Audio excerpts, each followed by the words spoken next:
You've been openly supportive of President Trump for a long time. Has that ever cost UFC any business, either domestically or abroad? I don't give a shit. I don't know the answer to that question. I've gotten to a point in my life, especially after COVID and all the nutty shit that went on during that time, that I only want to be in business with and talk to people. Does it bother you that there's some people out there who do not like your ties to Donald Trump? No. Does it affect your business? I don't know. Listen, we're doing great. We're doing just fine. I've been friends with this guy for 25 years. Yes, I have seen Dana White respond to this question over and over. If you take a look at this, Dana White refused to take the bait when Charlamagne tried to pressuring him to condemn President Trump during a tense interview. Dana White says exactly what he thinks, not what people pressure him to say.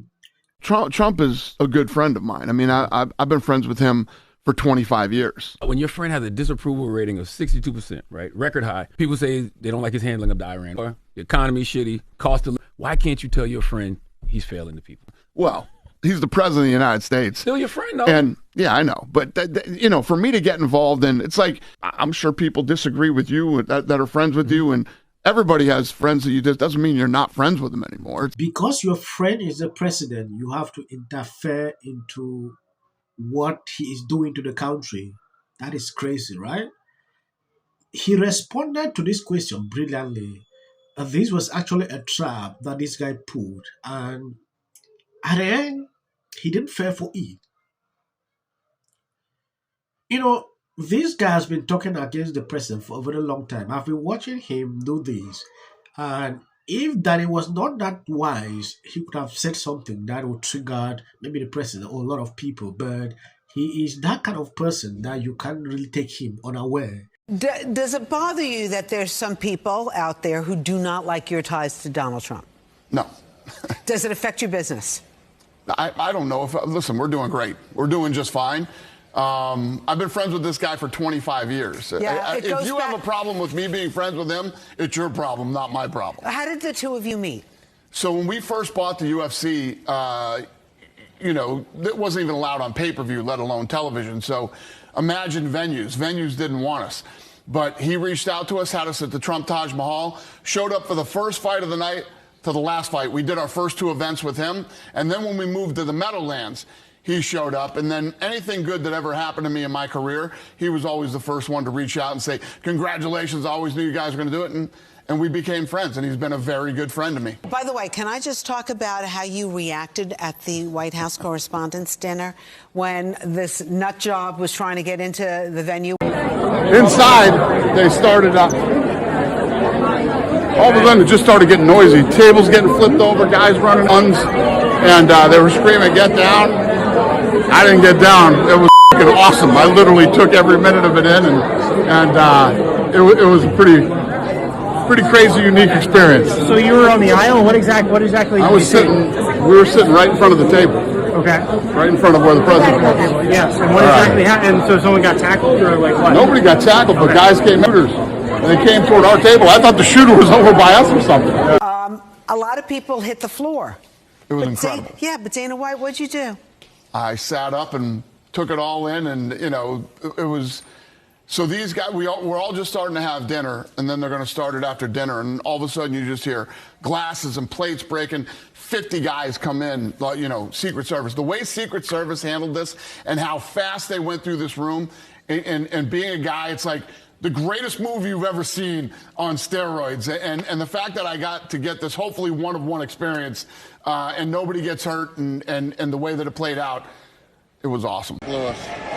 I said, Derek, the president just asked me why you're not on the card.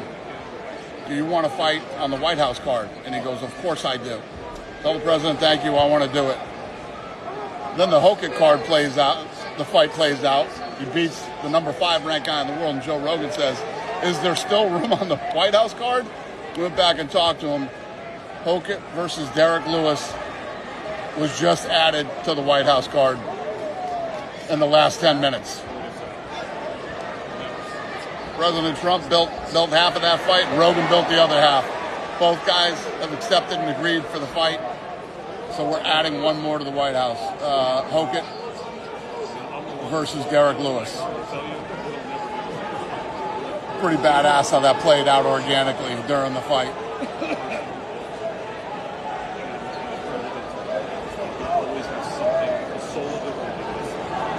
All right.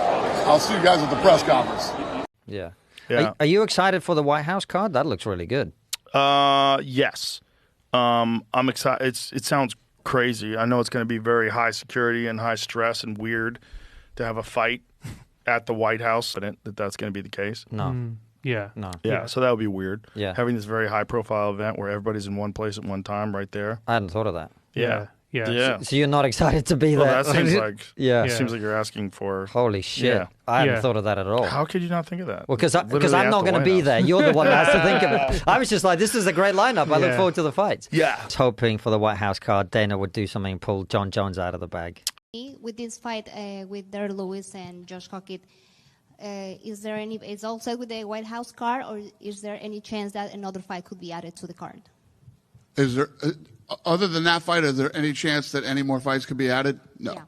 It's all President Donald Trump will celebrate his 80th birthday with us at US. If you look at all these videos, you can realize the man is always someone that stands for his word. He has been saying the same thing over and over, and these people keep asking.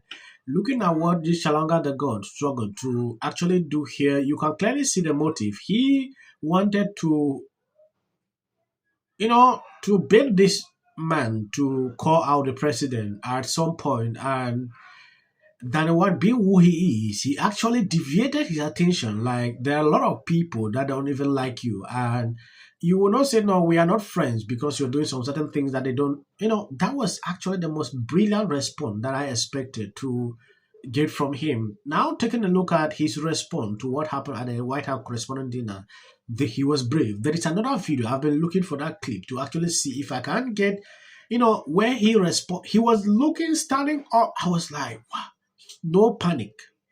That's to tell you that this man is someone that, now there is something going on with this Democrat.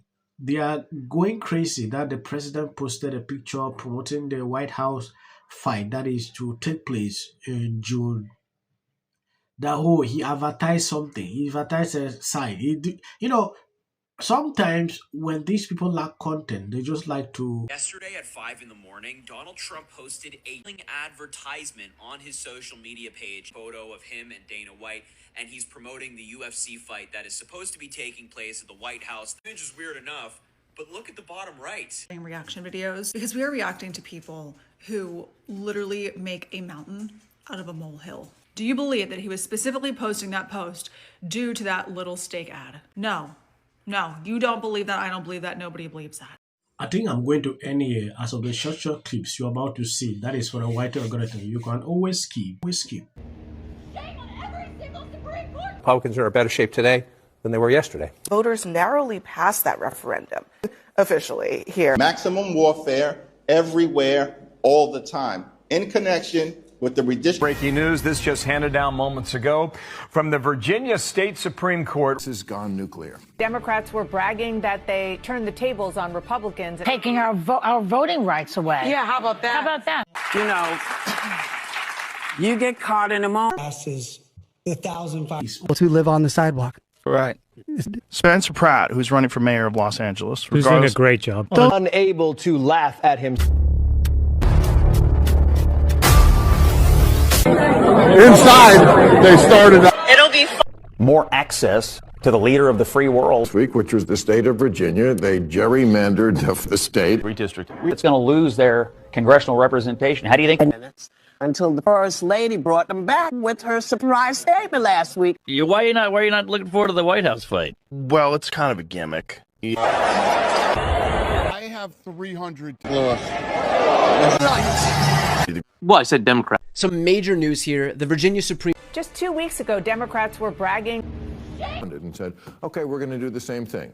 Will rise again.